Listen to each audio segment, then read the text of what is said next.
Hi hello ನಮಸ್ಕಾರ ಎಲ್ಲರಿಗೂ nature ಸ್ಪಿರಿಟ್ನ ಆ್ಯಟ್ ಕನ್ನಡ ಟಾರೋ ಕಾರ್ಡ್ ರೀಡಿಂಗಿಗೆ ವೆಲ್ಕಮ್.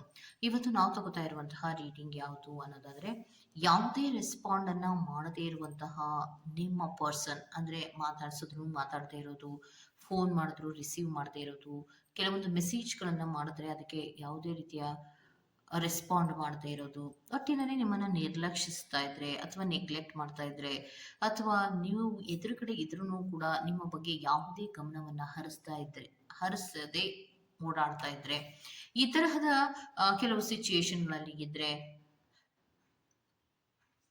ನೀವು ಆ ವ್ಯಕ್ತಿಯನ್ನ ನಿಮ್ಮ ಲೈಫಿಗೋಸ್ಕರವಾಗಿ ಕಾಯ್ಬೇಕಾ ಅಥವಾ ಬೇಡ್ವಾ ಅನ್ನುವಂತಹ ವಿಚಾರಕ್ಕೆ ಸಂಬಂಧಪಟ್ಟಂತಹ ರೀಡಿಂಗ್ ಅನ್ನ ಮಾಡ್ತಾ ಇದ್ದೀನಿ. ಯಾಕಂದ್ರೆ ಅತಿ ಹೆಚ್ಚು ಪ್ರೀತಿಸ್ತಾ ಇದ್ದಂತಹ ವ್ಯಕ್ತಿ ಕೆಲವೊಮ್ಮೆ ಅವರು ಚೇಂಜಸ್ ಆಗ್ತಾರೆ. ಅವರಿಗೆ ನೀವು ಬೇಡ ಅನ್ನುವಂತಹ ಕೆಲವೊಂದು ಭಾವನೆಗಳು ಅವರಿಗೆ ಬರುತ್ತೆ. ಎಷ್ಟೇ ನೀವು ಪ್ರಯತ್ನವನ್ನ ಮಾಡಿ ಮಾತಾಡ್ಸಕ್ ಹೋದ್ರೂ ಕೂಡ ಅವರು ನಿಮ್ಮ ಹತ್ರ ಮಾತಾಡ್ತಾ ಇರಲ್ಲ. ಆದ್ರೆ ನಿಮಗೆ ಮಾತ್ರ ಅವರನ್ನ ಮಾತಾಡದೆ ಇರಕ್ಕಾಗಲ್ಲ, ಅವ್ರನ್ನ ಬಿಟ್ಟು ಇರಕ್ಕಾಗ್ತಾ ಇರಲ್ಲ, ಒದ್ದಾಡ್ತಾ ಇರ್ತೀರಾ. ಅವ್ರಿಗೆ ಹೇಗಾದ್ರೂ ಮಾಡಿ ಕಮ್ಯುನಿಕೇಶನ್ಸ್ ಅನ್ನ ಮಾಡ್ಕೋಬೇಕು ಅನ್ನುವಂತಹ ಮನಸ್ಥಿತಿಗಳಲ್ಲಿ ಇರ್ತೀರಾ. ಆದ್ರೂ ಕೂಡ ನೀವೆಷ್ಟೇ ಪ್ರಯತ್ನವನ್ನ ಮಾಡ್ತಾ ಇದ್ರು, ಎಷ್ಟೇ ದಿನದಿಂದ ನೀವು ಅವರಿಗೋಸ್ಕರ ಕಾಯ್ತಾ ಇದ್ರು ಕೂಡ ಅವರು ನಿಮ್ಮನ್ನ ಗಮನಿಸೋದು ಕೂಡ ಇಲ್ಲ. ಅಂತಹ ಗಮನಿಸದೇ ಇರುವಂತಹ ಅಥವಾ ನಿಮ್ಮನ್ನ ಮಾತಾಡ್ಸೋದಕ್ಕೂ ಇಷ್ಟ ಇಲ್ಲ ಅನ್ನುವಂತಹ ವ್ಯಕ್ತಿಯನ್ನ ನಿಮ್ಮ ಲೈಫಿಗೋಸ್ಕರವಾಗಿ ನೀವು ಕಾಯ್ಬೇಕಾ ಅಥವಾ ಬೇಡವಾ ಅನ್ನೋದ್ರ ಬಗ್ಗೆ ರೀಡಿಂಗ್ ಅನ್ನ ತಗೋತಾ ಇದ್ದೀನಿ. ಇದೆಲ್ಲವೂ ಕೂಡ ಇನ್ ಜನರಲ್ ಆಗಿರುವಂತಹ ರೀಡಿಂಗ್ ಆಗಿರೋದ್ರಿಂದ ನಿಮ್ಗೆ ರೆಸೋನೇಟ್ ಆದ್ರೆ ಮಾತ್ರ ತಗೊಳ್ಳಿ. ಹಾಗೇನೆ ಸ್ಕ್ರೀನ್ ಮೇಲೆ ಕಾಣ್ತಾ ಇರುವಂತಹ ಒಂದು ನಂಬರ್, ಅದು ಪರ್ಸನಲ್ ರೀಡಿಂಗಿನ ನಂಬರ್ ಆಗಿರುತ್ತೆ. ಯಾರಿಗೆಲ್ಲ ಪರ್ಸನಲ್ ರೀಡಿಂಗಿನ ಅವಶ್ಯಕತೆ ಇದೆಯೋ ಅವರೆಲ್ಲರೂ ಕೂಡ ವಾಟ್ಸಪ್ ಮೆಸೇಜ್ ಮಾಡೋದ್ರ ಮೂಲಕ ಪೇ ಮಾಡಿ ನಿಮ್ಮ ರೀಡಿಂಗ್ಸ್ಗಳನ್ನು ನೀವು ತಗೋಬಹುದಾಗಿರುತ್ತೆ. ನಿಮ್ಮ ಲೈಫಿಗೋಸ್ಕರವಾಗಿ ನೀವೇ ಪ್ರೀತಿಸುವಂತಹ ವ್ಯಕ್ತಿ ನಿಮ್ಮನ್ನ ನಿರ್ಲಕ್ಷ್ಯ ಮಾಡ್ತಾ ಇದ್ರೆ ಅವರಿಗೋಸ್ಕರ ನೀವು ಕಾಯ್ಬೇಕಾ ಅಥವಾ ಬೇಡವಾ ಅನ್ನುವಂತಹ ವಿಚಾರಕ್ಕೆ ಸಂಬಂಧಪಟ್ಟಂತಹ ರೀಡಿಂಗ್ ಆಗಿರುತ್ತೆ. ಕ್ಲಿಯರ್? ಸೊ ರೀಡಿಂಗ್ ಗಳನ್ನು ನೋಡೋದಕ್ಕೆ ಮುಂಚಿತವಾಗಿ ಪ್ಲೀಸ್ ಸೆಲೆಕ್ಟ್ ಯುವರ್ ಆಪ್ಷನ್. ನಿಮ್ಮ ಕಣ್ಮುಂದೆ ಇರುವಂತಹ ಎರಡು ಹೂಗಳಲ್ಲಿ ಯಾವುದಾದರೂ ಒಂದು ಹೂವನ್ನ ಆಯ್ಕೆ ಮಾಡ್ಕೊಳ್ಳಿ. ಯಾವುದು ನಿಮಗೆ ತುಂಬಾ ಅಟ್ರಾಕ್ಟ್ ಆಗುತ್ತೋ ಆ ಹೂವನ್ನ ಸೆಲೆಕ್ಟ್ ಮಾಡ್ಕೊಳ್ಳೋದ್ರ ಮೂಲಕ ನೀವು ಕಾಯ್ಬೇಕಾ ಬೇಡವಾ, ನಿಮ್ಮ ಪರ್ಸನ್ ಅನ್ನ ಏನ್ ಚೇಂಜಸ್ ಆಗಿದ್ದಾರೆ ಅನ್ನೋದನ್ನ ಖಂಡಿತವಾಗಿಯೂ ನೋಡಬಹುದಾಗಿರುತ್ತೆ. ಓಕೆ, ಹಾಗೇನೆ ಡಿಸ್ಕ್ರಿಪ್ಷನ್ ಬಾಕ್ಸ್ ನಲ್ಲಿ ಪ್ರತಿ ಪಾಯಿಂಟ್ ಟೈಮಿಂಗ್ಸ್ ಅನ್ನ ಕ್ಲಿಯರ್ ಆಗಿ ಮೆನ್ಷನ್ ಮಾಡಿರ್ತೀನಿ. ನೀವು ಯಾವ ಪಾಯಿಂಟ್ ಅನ್ನ ಸೆಲೆಕ್ಟ್ ಮಾಡ್ಕೊಂಡಿರ್ತೀರೋ ಆ ಪಾಯಿಂಟ್ ಟೈಮಿಂಗ್ಸ್ ಅನ್ನ ನೋಡಿ ಸ್ಕಿಪ್ ಆಗಿ ನಿಮ್ಮ ರೀಡಿಂಗ್ಸ್ ಗಳನ್ನ ನೀವು ತಗೋಬಹುದಾಗಿರುತ್ತೆ. ಓಕೆ,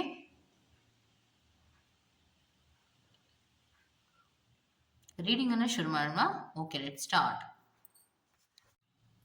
ಪಾಲಕವನ್ ಯಾರನ್ನ ಆಯ್ಕೆಯನ್ನು ಮಾಡ್ಕೊಂಡಿದ್ದೀರೋ, ಸೊ ನೀವೇ ಅತಿ ಹೆಚ್ಚು ಪ್ರೀತಿಸುವಂತಹ ವ್ಯಕ್ತಿಯ ವಿಚಾರದಲ್ಲಿ ಯಾವುದೇ ಮೂಮೆಂಟ್ ಅನ್ನು ತಗೊಂಡ್ರು ಕೂಡ ಅವರು ರೆಸ್ಪಾಂಡ್ ಮಾಡೋದಿಲ್ಲ. ಸೊ ಅದಕ್ಕೋಸ್ಕರ ಕಾಯ್ಬೇಕಾ ಬೇಡ್ವಾ ಅನ್ನೋದಾದ್ರೆ ಅವಶ್ಯಕತೆ ಇಲ್ಲ, ಕಾಯುವಂತಹ ಅವಶ್ಯಕತೆ ಏನು ಇಲ್ಲ ಅನ್ನುವಂಥದ್ದನ್ನ ರೆಪ್ರೆಸೆಂಟ್ ಮಾಡ್ತಾ ಇದೆ. ನೀವ್ ಎಷ್ಟೇ ಕಾಯ್ತಾ ಇದ್ರು, ಏನೇ ಸ್ಯಾಕ್ರಿಫೈಸ್ ಗಳನ್ನ ಮಾಡ್ತಾ ಇದ್ರು ಕೂಡ ಅವರಿಗೆ ಅದರ ಬಗ್ಗೆ ಗಮನವೇ ಇರೋದಿಲ್ಲ ಅನ್ನುವಂಥದ್ದನ್ನ ರೆಪ್ರೆಸೆಂಟ್ ಮಾಡ್ತಾ ಇದೆ.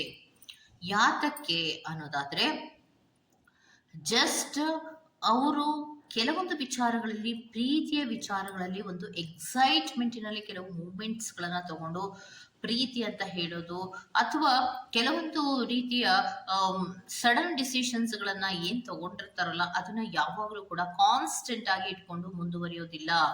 ಅವರಲ್ಲಿ ತುಂಬಾ ಬದಲಾವಣೆಗಳನ್ನ ಬಯಸುವಂತಹ ಮನಸ್ಥಿತಿಗಳಲ್ಲಿ ಇರ್ತಾರೆ. ಯಾರಿಗೂ ಕೂಡ ಸೀರಿಯಸ್ ಕಮಿಟ್ಮೆಂಟ್ ಅನ್ನ ಕೊಡುವಂತಹ ಮನಸ್ಥಿತಿಗಳಲ್ಲಿ ಅವರು ಇರೋದಿಲ್ಲ.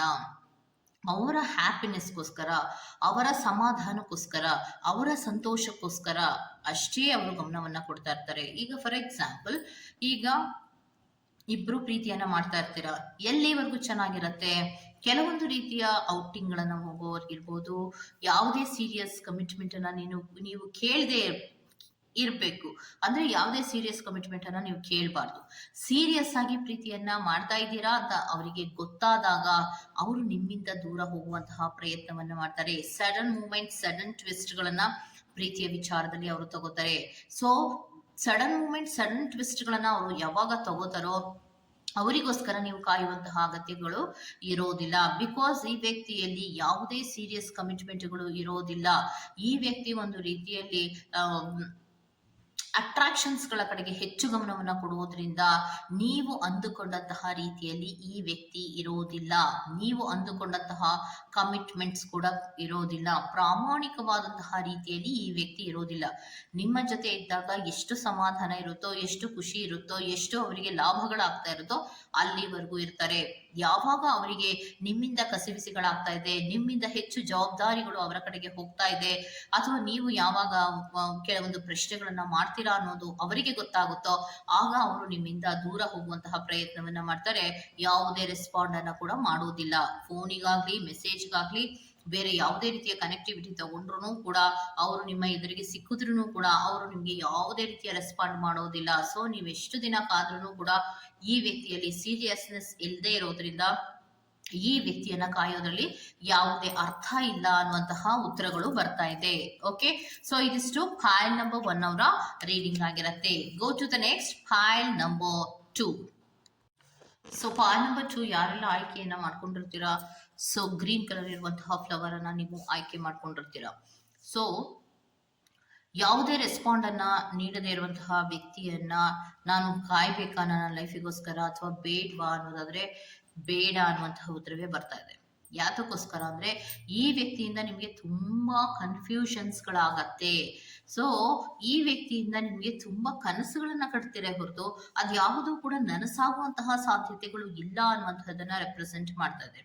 ಕೆಲವೊಮ್ಮೆ ಎಷ್ಟೇ ತಪ್ಪುಗಳಾಗ್ತಾ ಇದ್ರು, ಏನೇ ತಪ್ಪುಗಳಾಗ್ತಾ ಇದ್ರು ಅದನ್ನ ಸರಿ ಮಾಡ್ಕೊಳ್ಳೋದಕ್ಕೋಸ್ಕರವಾಗಿ ಅಪಾಲೈಜಸ್ ಅನ್ನ ಕೇಳೋದಿರ್ಬಹುದು, ಅಥವಾ ನಿಮ್ಮ ಬಗ್ಗೆ ಕ್ರಶ್ ಇದೆ ಅನ್ನುವಂತಹ ರೀತಿಯಲ್ಲಿ ಮೂಮೆಂಟ್ಸ್ ಗಳನ್ನ ತಗೊಳ್ಳೋದಿರ್ಬಹುದು, ಮಾಡಿದ್ರು ಕೂಡ ಆ ವ್ಯಕ್ತಿಯಲ್ಲಿ ಇಮ್ಮೆಚುರಿಟಿಯನ್ನ ರೆಪ್ರೆಸೆಂಟ್ ಮಾಡ್ತಾ ಇದೆ. ಸೀರಿಯಸ್ನೆಸ್ ಇಲ್ಲದೆ ಇರೋದನ್ನ ರೆಪ್ರೆಸೆಂಟ್ ಮಾಡ್ತಾ ಇದೆ. ಮತ್ತೆ ಆ ವ್ಯಕ್ತಿ ಇದ್ದಕ್ಕಿದ್ದ ಹಾಗೆ ಕೆಲವೊಮ್ಮೆ ಮಾತು ಬಿಟ್ಬಿಡೋದಿರ್ಬಹುದು, ಅಥವಾ ರೂಡ್ ಆಗಿ ಬಿಹೇವ್ ಅನ್ನ ಮಾಡೋದಿರ್ಬೋದು. ಈ ರೀತಿ ಮಾಡಿದಾಗ ನಿಮ್ಗೆ ಕನ್ಫ್ಯೂಷನ್ಗಳಾಗತ್ತೆ. ಯಾಕಂದ್ರೆ ಒಂದ್ಸರಿ ಅತಿ ಹೆಚ್ಚು ಪ್ರೀತಿಯನ್ನ ತೋರಿಸ್ತಾರೆ, ಅತಿ ಹೆಚ್ಚು ಪ್ರಾಮಾಣಿಕವಾದಂತಹ ರೀತಿಯಲ್ಲಿ ಪ್ರೀತಿ ಮಾಡ್ತಾ ಇದ್ದೀನೇನೋ ಅನ್ನುವಂತಹ ಕಾಳಜಿಯನ್ನ ತೋರಿಸ್ತಾರೆ. ಅಂತ ಅದೇ ಸ್ವಲ್ಪ ಹೊತ್ತಿನ ನಂತರದಲ್ಲಿ ಅವರು ಬಹಳಷ್ಟು ರೂಡ್ ಆಗಿ, ಇಮ್ಮೆಚೂರ್ ಆಗಿ ಬಿಹೇವ್ ಅನ್ನ ಮಾಡ್ತಾ ಇರೋದು ನಿಮ್ಗೆ ಬಹಳಷ್ಟು ಕನ್ಫ್ಯೂಷನ್ಗಳಿಗೆ ಕಾರಣ ಆಗ್ತಾ ಇದೆ. ಸೊ ಅವ್ರು ನನ್ನ ಪ್ರೀತಿಸ್ತಾ ಇದ್ದಾರಾ ಅಥವಾ ಅವ್ರು ನನ್ನನ್ನ ಪ್ರೀತಿಸ್ತಾ ಇಲ್ವಾ, ಇದೇ ಒಂದು ರೀತಿಯ ಕನ್ಫ್ಯೂಷನ್ಸ್ಗಳು ನಿಮ್ಮಲ್ಲಿ ಯಾವಾಗ್ಲೂ ಕೂಡ ಬರ್ತಾನೆ ಇರುತ್ತೆ. ಯಾಕಂದ್ರೆ ನಾ ಸ್ವಲ್ಪ ದೂರ ಇರೋಣ ಅಂತ ನೀವು ಪ್ರಯತ್ನ ಮಾಡಿ ನೋಡಿದಾಗ್ಲೂ ಕೂಡ ಅವರು ಅತಿ ಹೆಚ್ಚು ಪ್ರೀತಿ ಇದೆಯೇನೋ, ನಿಮ್ಮನ್ನ ಬಿಟ್ಟಿರೋಕ್ ಆಗೋದಿಲ್ವೇನೋ ಅನ್ನುವಂತಹ ರೀತಿಯಲ್ಲಿ ಅವರು ಮೇಲ್ಬಿದ್ದು ಮಾತಾಡ್ಸಿರ್ತಾರೆ. ಆಯ್ತು ಮಾತಾಡ್ಸೋಣ ಬಿಡು ಅನ್ನುವಂತಹ ರೀತಿಯಲ್ಲಿ ನೀವೇನಾದ್ರೂ ಅವರನ್ನ ಕ್ಷಮಿಸಿ ಮುಂದೆ ಹೋಗುವಂತಹ ಪ್ರಯತ್ನವನ್ನ ಮಾಡ್ತಾ ಇದ್ರೆ ರೂಡ್ ಆಗಿ ಬಿಹೇವ್ ಅನ್ನ ಮಾಡ್ತಾರೆ. ಒಟ್ಟಿನಲ್ಲಿ ಪ್ರೀತಿಯ ವಿಚಾರದಲ್ಲಿ ಕನ್ಫ್ಯೂಷನ್ಸ್ ಗಳನ್ನ ಸೃಷ್ಟಿ ಮಾಡುವಂತಹ ಸಾಧ್ಯತೆಗಳು ಹೆಚ್ಚಾಗಿರುತ್ತೆ. ಸೊ ಇಂಟರ್ನಲ್ ಲವ್ಗಳು ಅಷ್ಟೊಂದೇನು ಇಲ್ಲ ಅನ್ನುವಂಥದ್ದನ್ನ ರೆಪ್ರೆಸೆಂಟ್ ಮಾಡ್ತಾ ಇದೆ. ಸೊ ಯಾವುದೇ ತಪ್ಪುಗಳನ್ನ ಮಾಡಿದಾಗ, ಅವರು ನಿಮ್ಮನ್ನ ನೆಗ್ಲೆಕ್ಟ್ ಮಾಡಿದಾಗ, ಅಥವಾ ರೂಡ್ ಬಿಹೇವಿಯರ್ ಅನ್ನು ಮಾಡಿದಾಗ, ಅಥವಾ ಅವರು ಕೆಲವೊಂದು ಇಮ್ಮೆಚೂರಿಟಿಯ ರೀತಿಯಲ್ಲಿ ಅವರು ನಿಮ್ಮ ಜೊತೆ ವರ್ತಿಸಿದಾಗ ನೀವು ಕ್ಷಮೆಯನ್ನ ಕೊಟ್ಟ ತದನಂತರದಲ್ಲಿ ಆದ್ರೂ ಕೂಡ ಅವ್ರು ಚೇಂಜ್ ಆಗ್ತಾರೇನೋ ಅಂದ್ರೆ ಖಂಡಿತವಾಗಿಯೂ ಅವರ ವ್ಯಕ್ತಿತ್ವದಲ್ಲಿ ಯಾವುದೇ ರೀತಿಯ ಚೇಂಜಸ್ಗಳು ಕಾಣ್ತಾ ಇಲ್ಲ. ಸೊ ಅವರಿಗೆ ಬೇಕಾದಾಗ, ಅವರಿಗೆ ಇಷ್ಟ ಆದಾಗ ಮಾತಾಡಿಸ್ತಾರೆ, ಆಮೇಲೆ ಹೊರಟೋಗ್ತಾರೆ. ಸೊ ಇದು ಒಂದು ರೀತಿಯ ಕನ್ಫ್ಯೂಷನ್ಸ್ ರೀತಿಯಲ್ಲಿ ಇರೋದ್ರಿಂದ ನೀವು ಈ ವ್ಯಕ್ತಿಗೋಸ್ಕರ ಕಾಯೋದ್ರಲ್ಲಿ ಅರ್ಥ ಇಲ್ಲ. ಹಗಲಗನಸು ಕಾಣ್ತಾ ಇದ್ದೀರೇನೋ ಅನ್ನುವಂತಹ ರೀತಿಯಲ್ಲಿ ರೆಪ್ರೆಸೆಂಟ್ ಆಗ್ತಾ ಇದೆ. ಮತ್ತೆ ಹಾನೆಸ್ಟ್ ಅನ್ನುವಂತಹ ರೀತಿಯಲ್ಲಿ ಯಾಕೆ ವರ್ತಿಸ್ತಾರೆ ಅನ್ನೋದಾದ್ರೆ ಆ ವ್ಯಕ್ತಿ ನಿಮಗೆ ಕನ್ಫ್ಯೂಷನ್ಸ್ ಮಾಡುವಂತಹ ರೀತಿಯಲ್ಲಿ ಇದ್ದಾರೆ. ಸೊ ನೀವು ಸಂಪೂರ್ಣವಾಗಿ ಅವರು ಪ್ರೀತಿಸ್ತಾ ಇದ್ದಾರೆ, ನನ್ನನ್ನ ಪ್ರಾಮಾಣಿಕವಾಗಿ ಪ್ರೀತಿಸ್ತಾ ಇದ್ದಾರೆ ಅನ್ನುವಂತಹ ಡಿಸಿಷನ್ಸ್ ತಗೊಳಕ್ಕಾಗಲ್ಲ, ಅಥವಾ ಅವರು ನನ್ನ ಪ್ರೀತಿಸ್ತಾ ಇಲ್ಲ ಅನ್ನುವಂತಹ ಡಿಸಿಷನ್ಸ್ ನೀವು ತಗೊಳಕ್ಕೆ ಸಾಧ್ಯ ಇಲ್ಲ. ಅತಂತ್ರದ ರೀತಿಯಲ್ಲಿ ಅವರು ನಿಮ್ಮನ್ನ ಇಟ್ಟಿರ್ತಾರೆ. ಪ್ರಾಮಾಣಿಕವಾದಂತಹ ರೀತಿಯ ಪ್ರೀತಿಯನ್ನು ತೋರಿಸ್ತಾ ಇದ್ದಾರಾ ಅಂದ್ರೆ ಖಂಡಿತವಾಗಿಯೂ ಇಲ್ಲ. ಎಗೇನ್ ನಿಮ್ಮನ್ನ ನಿರ್ಲಕ್ಷ್ಯ ಮಾಡ್ತಾರೆ. ಸ್ವಲ್ಪ ದಿನದ ನಂತರದಲ್ಲಿ ನಿರ್ಲಕ್ಷ್ಯ ಮಾಡುವಂತಹದ್ದು, ಅವ್ರನ್ನ ಇನ್ನೇನು ಮರಿಬೇಕು ಅಂದಾಗ ಮತ್ತೆ ಪುನಃ ನಿಮ್ಮ ಜೀವನದಲ್ಲಿ ಎಂಟ್ರಿ ಕೊಡುವಂತಹದ್ದು, ಅವರನ್ನ ಕ್ಷಮಿಸಿ ಮುಂದೆ ಹೋಗೋಣ ಅಂದ್ರೆ ಮತ್ತೆ ಪುನಃ ಅವರು ನಿಮ್ಮಿಂದ ದೂರ ಹೋಗುವಂಥದ್ದು. ಇದನ್ನೇ ಕನ್ಫ್ಯೂಷನ್ಸ್ ಅಂತ ಹೇಳ್ತಾ ಇರೋದು. ಸೊ ನೀವು ಅವರ ಬಗ್ಗೆ ಹಗಲಗನಸು ಕಾಣೋದನ್ನ ಬಿಟ್ಟು ಕರೆಕ್ಟ್ ಆದಂತಹ ರೀತಿಯಲ್ಲಿ ಡಿಸಿಷನ್ಸ್ ಅನ್ನ ತಗೊಂಡು ಮೂವ್ ಆನ್ ಆಗೋದೇ ಒಳ್ಳೇದು ಅನ್ನುವಂಥದ್ದನ್ನ ರೆಪ್ರೆಸೆಂಟ್ ಕಾರ್ಡ್ಸ್ ನ ಮೂಲಕ ಮಾಡ್ತಾ ಇದೆ. ಓಕೆ, ಸೊ ಇದಿಷ್ಟು ಫೈಲ್ ನಂಬರ್ 2 ಅವರ ರೀಡಿಂಗ್ ಆಗಿರುತ್ತೆ. ಈ ತರಹದ ರೀಡಿಂಗ್ ನಿಮ್ಗೆ ಇಷ್ಟ ಆಗಿದ್ರೆ ದಯವಿಟ್ಟು ಸಬ್ಸ್ಕ್ರೈಬ್ ಮಾಡಿ, ಪಕ್ಕದಲ್ಲೇ ಇರುವಂತಹ ಬೆಲ್ ಐಕಾನ್ ಅನ್ನ ಪ್ರೆಸ್ ಮಾಡಿ. ನಾನು ನಿಮ್ಮನ್ನ ಮತ್ತೊಂದು ರೀಡಿಂಗ್ ಗಳಲ್ಲಿ ಸಿಗ್ತೀನಿ ಅಂತ ಹೇಳ್ತಾ ಅಲ್ಲಿವರೆಗೂ ಚೆಕ್. ಬೈ.